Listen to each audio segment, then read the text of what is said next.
Lord, you are the God who saves me. Day and night I cry out to you. May my prayer come before you. Turn your ear to my cry. I am overwhelmed with troubles, and my life draws near to death.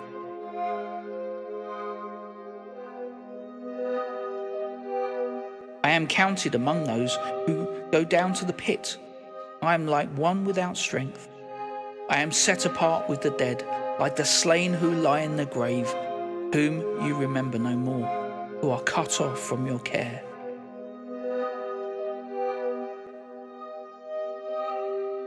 You have put me in the lowest pit, in the darkest depths.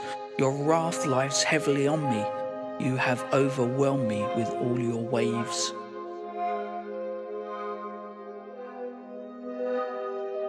You have taken from me my closest friends and have made me repulsive to them.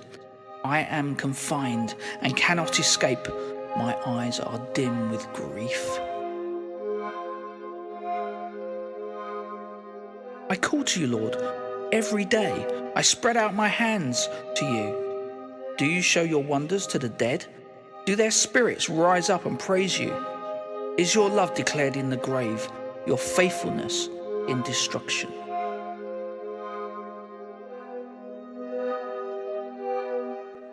Are your wonders known in the places of darkness, or your righteous deeds in the land of oblivion? But I cry to you for help, Lord. In the morning, my prayer comes before you. Why, Lord, do you reject me and hide your face from me? From my youth, I have suffered and been close to death. I have borne your terrors, and I am in despair. Your wrath has swept over me. Your terrors have destroyed me. All day long, they surround me like a flood. They have completely engulfed me. You have taken from me friend and neighbor. Darkness is my closest friend.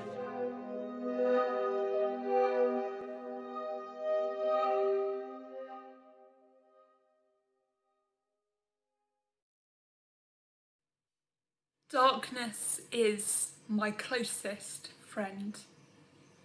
Verse 18 of Psalm 88. About a third of the book of Psalms are Psalms of Lament, but none of them are the desperate cry from the depths of sorrow and suffering that we have in Psalm 88. Psalm 88 is alone in its hopelessness. Darkness has the final word. However, whilst this is in many ways a hopeless psalm, a psalm without hope, this shouldn't be a hopeless sermon, a sermon without hope. So do stay with me as we look at it together. Just because Psalm 88 expresses hopelessness doesn't mean that it can't offer us hope. So Psalms of Lament typically begin by addressing God, explaining the suffering that is being experienced and asking God to listen and act. And they typically finish by declaring God's faithfulness, trusting in his promises, and with hopeful expectation that God will bring deliverance. Even in the depths, God can still be praised for what he has done and what he will do. This, however, is not the pattern of Psalm 88. The most hopeful verses of Psalm 88 are verses 1 and 2. Lord, you are the God who saves me. Day and night I cry out to you. May my prayer come before you. Turn your ear to my cry. And what follows is an outpouring of the pain in every sense, physical, mental, emotional, spiritual, that the writer of this psalm is experiencing. Much of this psalm expresses the writer's feeling of being as good as dead, of being in the lowest pit or the grave. This psalm was written before God sent us Jesus, before the first Christmas and the first Easter. We know that God raised Jesus from the dead and that God can conquer even death and the grave. But for the writer of the psalm, the realm of death is the place where God is absent. So because God feels absent, they must be in the realm of death. And this leads to further despair, a sort of circle of despair, that God cannot bring deliverance if they are in the realm of death. God is a God of the living, as far as the writer of the psalm is concerned. So the writer of the psalm is experiencing tremendous suffering. They have suffered from their youth, verse 15. They have no more tears left to cry because of the grief they have experienced. That's verse 9. And they have been rejected by their friends. Verses 8 and 18. The writer is feeling overwhelmed, alone, abandoned, afraid. Such unrelenting suffering leads to despair. And what's more, the writer feels it is God who has caused it all. You have put me. You have taken from me. Why, Lord, do you reject me? One of the similarities between this psalm and the book of Job is that neither know nor discover the cause of their suffering. Whilst the writer of the psalm feels God is to blame, as did Job, the psalm doesn't tell us the cause. And there are also similarities between this psalm and the experience of when Jesus died on the cross. Rejected by those he came to save, Jesus cries out to God the Father, but God remains silent. Jesus is alone, his friends watching from a distance. I said at the beginning that just because this is a psalm without hope doesn't mean it can't offer us hope. In fact, I think this psalm can be a real gift to those going through times of suffering, despair, and darkness. For me personally, this psalm has kept me close to God through times when my faith might have wavered. And I wondered if I might share a few of the reasons why it's been such a gift to me. There is something almost so obvious about the first two verses of the psalm, we might not even properly notice it. The writer of the psalm addresses God personally. Yahweh, Israel's personal name for God, in our Bibles, Lord. Yahweh, you are the God who saves me. Day and night I cry to you. The writer of the psalm knows God by name. The absence of hope doesn't mean the absence of faith. The absence of hope doesn't mean the absence of faith. The experience of darkness doesn't have to mean you are lost. I've just mentioned how there are similarities between this psalm and the experience of Jesus on the cross. Jesus experienced darkness. That didn't mean he was lost. I find the fact that such a desperate cry is being addressed personally to the God who saves, who delivers, so reassuring.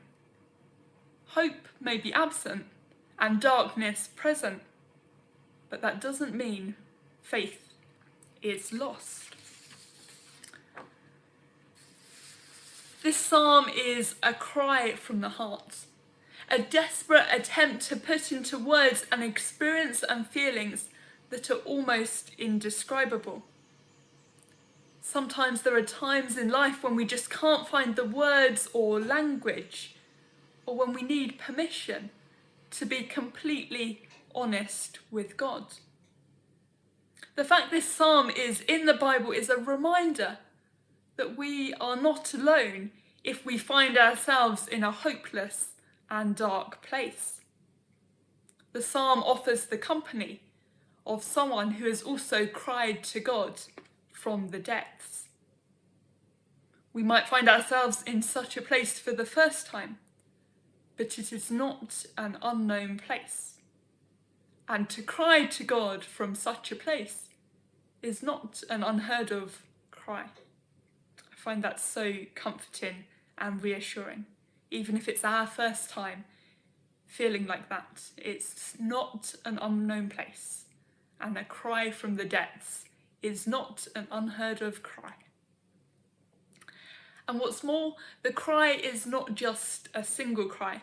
The psalm is punctuated with 3 cries to God, verses 1 and 2, verse 9 and verse 13. The writer of the psalm cries out to God and keeps on crying out to God. Prays and keeps on praying. This psalm is real. It's raw and it is vulnerable, and sometimes that's exactly what we need. For several years in my early 20s, chronic illness meant that the basic tasks of everyday living were a struggle. I cried many tears over the symptoms I was experiencing and grieved for all the things I couldn't do. However, one of the hardest things to bear was the isolation. Not the physical isolation, but the isolation of occupying a space that others didn't seem to be able to sit with me in. Of being ill and not getting better, of waiting and longing, of questioning, of unanswered prayer and God feeling absent. Well-meaning Christians would pray that I would know the light of Christ, and they'd pray in such a way that it felt as though the absence of hope was to them the absence of faith. I had not lost my faith. When a week later, a month later, 6 months later, a year later, I was still unwell, I felt as though I'd exhausted everyone's prayers. Then came the offering of possible explanations. Perhaps I didn't want to be well. Perhaps God was trying to teach me something. Perhaps I had unconfessed sin in my life. Those around me were trying to be alongside me. But Psalm 88 was, for me, a better companion on the journey. In Psalm 88, there is no pressure to look for hope or positives. Instead, I found a space where I could just be. In the company of Psalm 88, my experience could be valid and my feelings given permission to exist. I needed realism and not forced optimism. Psalm 88 holds together the absence of hope with the presence of faith.